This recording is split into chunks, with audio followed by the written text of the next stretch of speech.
Today is going to be a filming and adventure day. Sama kayo sa akin!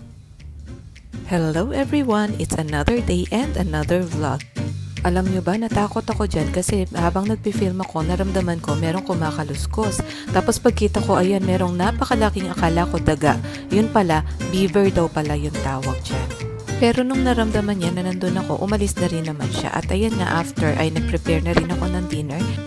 Ang food for today natin ay yung shrimp and lobster linguine na tira natin kahapon. Bala ko na kasing magpagabi dito, hopefully to see the Aurora Borealis. Kaso, hindi tayo naging mapalad today hindi siya nagpakita. Nagustuhan ko talaga yung bagong setup nitong van ko ngayon kasi everything is just within arm's reach. Tapos yung bed extendable pa para in case gustong sumama si hubby, dalawa kami na pwedeng mahiga dun sa bed, o diba? If you want to watch the full details ng van tour, head on kayo sa channel ko, Life with Mai. I-link ko sa baba yung channel para naman mag-subscribe kayo, ha?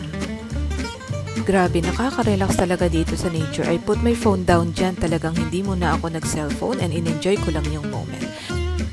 Kayo, anong favorite relaxation nyo? Kami noon, natatandaan ko, pumupunta kami sa ilog Mukhang malabo talaga magpakita sa Aurora Borealis kaya dumaan muna ako sa McDo and umuwi na rin ako. That's it for today. See you again tomorrow.